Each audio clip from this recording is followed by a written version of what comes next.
मैं तमाम हाजरीन पिंडाल से कहूँगी कि मामा के लिए एक दफ़ा बहुत भरपूर तरीके से आपकी लाजवाल जद्दोजहद है।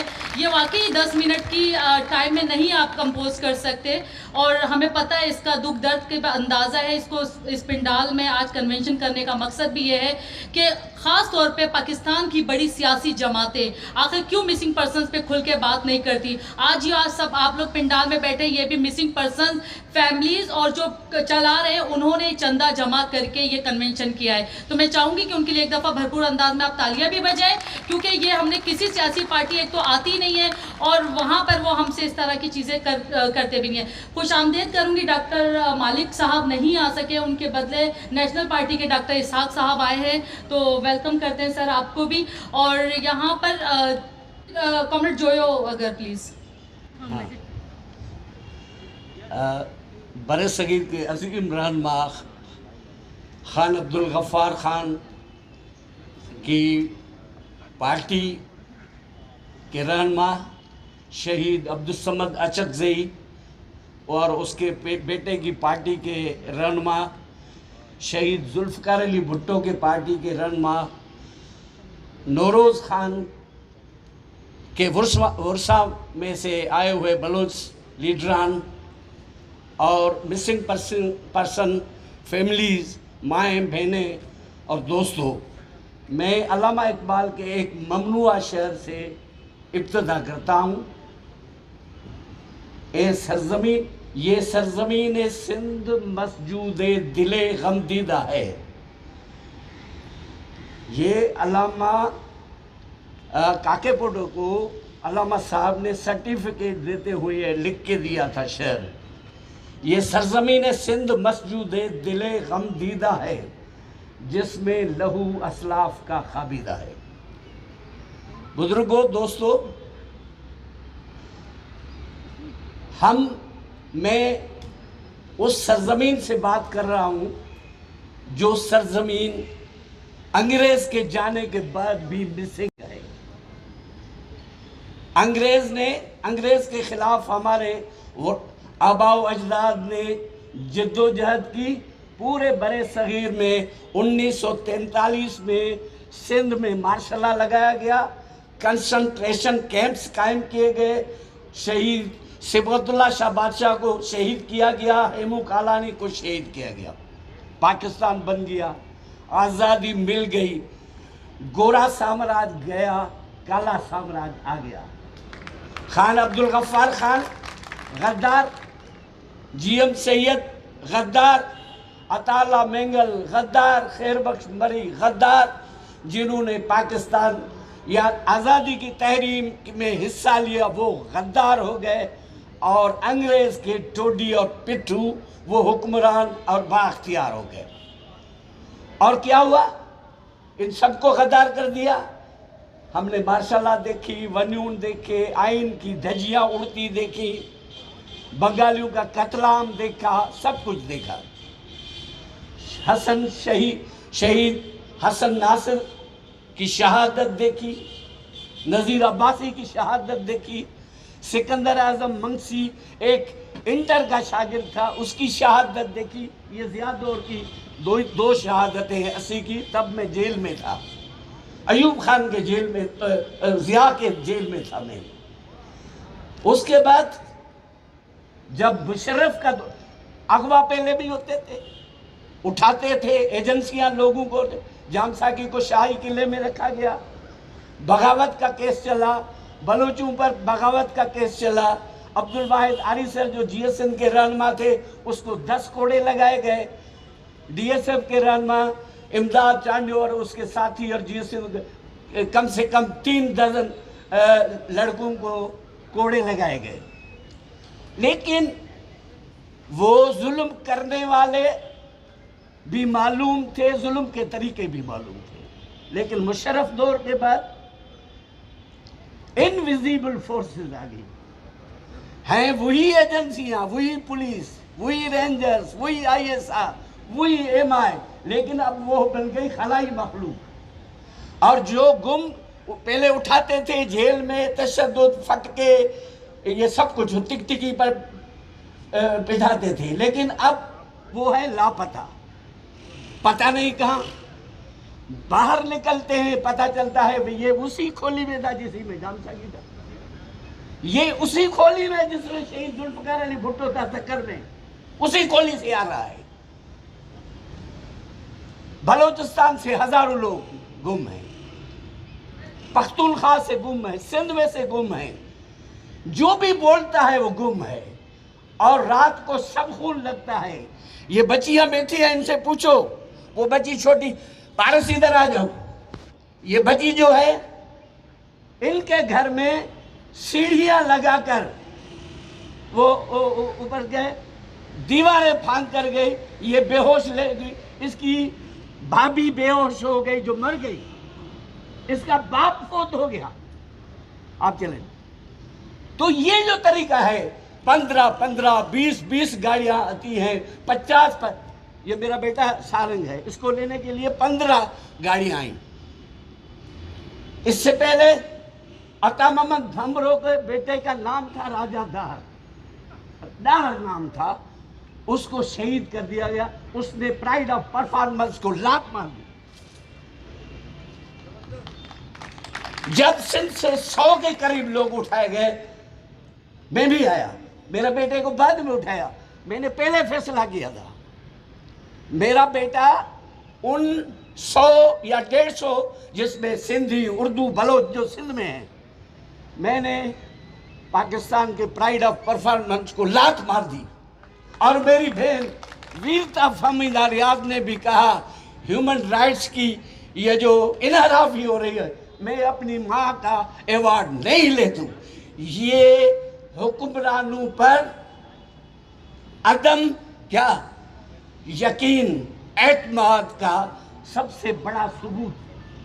हमारा एक मुतालबा है और कोई नहीं। मैं कहता हूं हमारे सब लोग बेगुनाह हैं, इनको आजाद करो।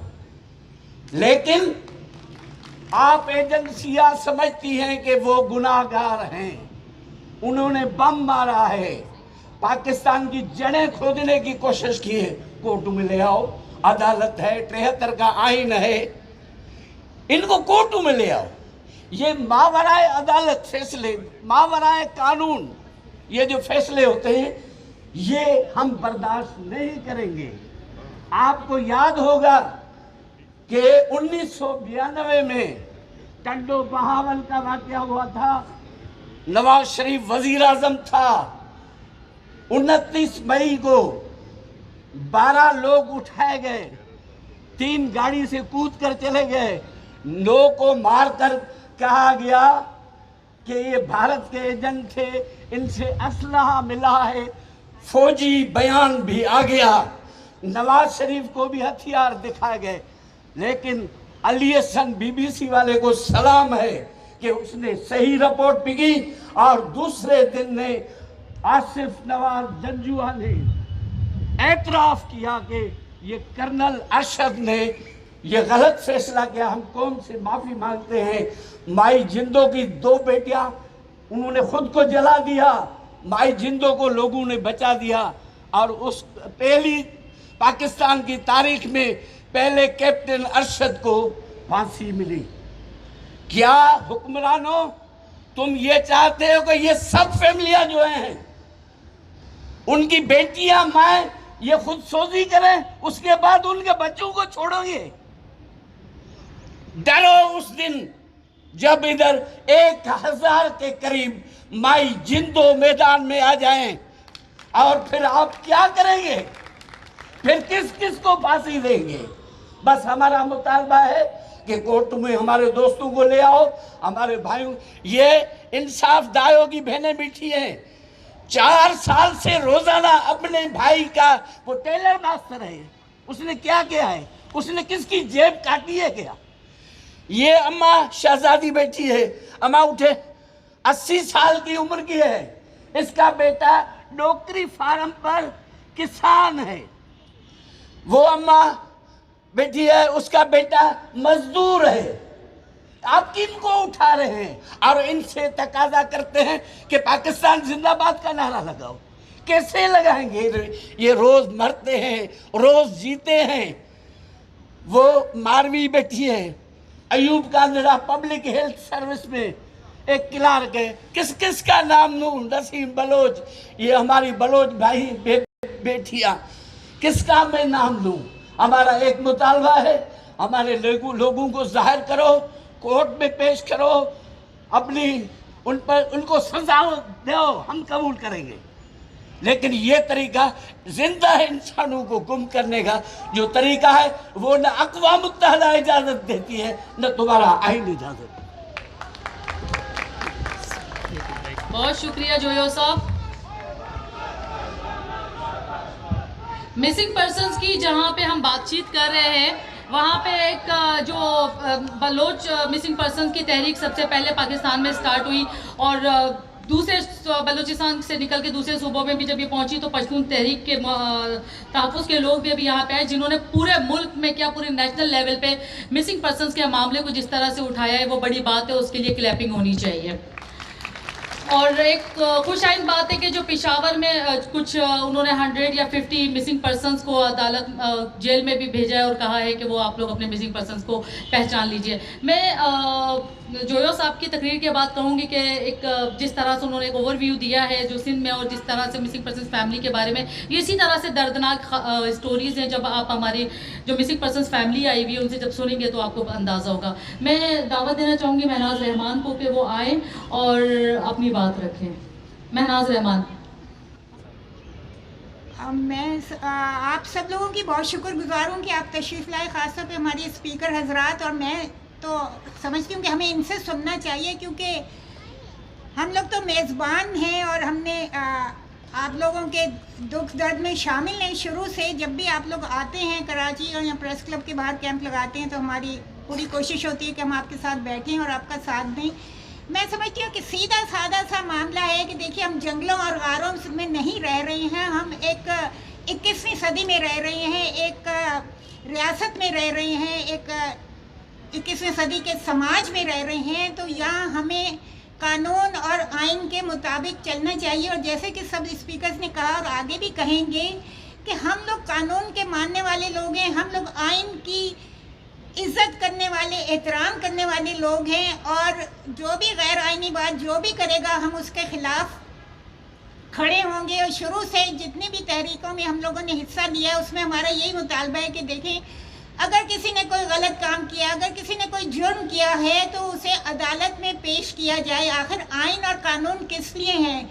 ये जो आप हमारे माशरे में बातें आ गई हैं कि नामालूम अफराद, हसास अदारे और खलाई मखलूक, ये सब एक जमहूरी माशरे के लिए ये बिल्कुल बहुत ही शर्मनाक बातें हैं। हमें जमहूरियत पे अमल करना चाहिए। हमने पाकिस्तान जमहूरियत के लिए हासिल किया था। यहाँ हमने बहरहाल देर से बनाया, बहरहाल 1973 का कॉन्स्टिट्यूशन बना लिया। और फिर हम सबक क्यों नहीं सीखते? हमने मशरक़ी पाकिस्तान गंवा दिया इन्हीं वजह से कि हमने इंसाफ नहीं किया था उन लोगों के साथ। आज अगर हम बलूचिस्तान के साथ इंसाफ नहीं करेंगे तो फिर कल को हमें भी कुछ और भी देखना पड़ेगा। तो मेरे ख्याल से अगर वो लोग जो दूसरों को गद्दारी का ठप्पा लगाते हैं, अगर उनके दिल में पाकिस्तान की इतनी मोहब्बत है तो खुदा के लिए सारे सूबों को उनके हकूक़ दीजिए, सारे मजलूमों को उनके साथ जो जुल्म हुए उनका मदावा कीजिए, उनको रिहा कीजिए। अब एक औरत होने की हैसियत से मेरे ख्याल से मैं बहुत अच्छी तरह इस बात को समझ सकती हूँ कि अगर एक माँ का बेटा गायब हो जाता है और उसे ये पता नहीं तो वो कैसे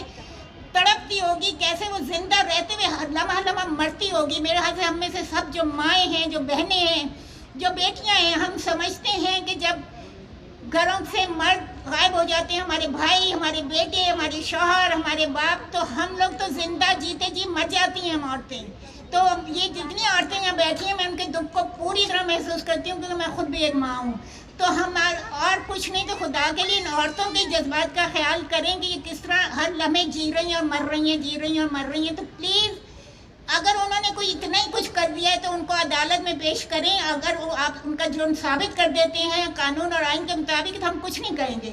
लेकिन जब आप हमें बताएंगे ही नहीं कि आपने उन्हें क्यों गायब किया, जिसका आपको कोई हक नहीं है, आपके अदारे का जिन्होंने गायब किया उनका ये काम नहीं है कि लोगों को गायब करें। आप सरहदों में मुल्क की हिफाजत करें, आपका काम सरहदों की हिफाजत करना है। जो सियासतदानों का काम है वो सियासतदानों को करने दें, सियासतदानों को मौका दें। उनको आपने इतना डिग्रेड कर दिया है उन पर इल्ज़ाम लगा लगा के।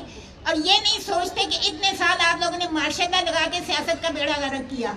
अगर सियासतदानों को आप हर 4 साल 5 साल बाद शफाफ इंतखाबात के जरिए आने देते तो आज ये हशर नहीं होता। बीच में और अब तो आपको मार्शल लगाने की भी जहमत नहीं करनी पड़ती, क्योंकि आप पीछे से आप ही चला रहे हैं, सब कुछ आपके हाथ में। लेकिन ऐसे चलेगा नहीं, ऐसे नहीं चलेगा। आप जमहूरियत को काम करने दें, आप हमारे सियासतदानों को काम करने दें। अगर वो अच्छा काम नहीं करेंगे तो अगले इंतखाब में उन्हें वोट नहीं मिलेगा। यही जमहूरियत होती है। तो हम तो यहाँ जमहूरियत के लिए, आइन के एहतराम के लिए और अपनी इन माओ बहनों के दुख दर्द में शरीक होने के लिए आए हैं, जो आज यहाँ अपने प्यारों की तस्वीरें लेके बैठी हैं, जिन्हें देख के दिल फटता है।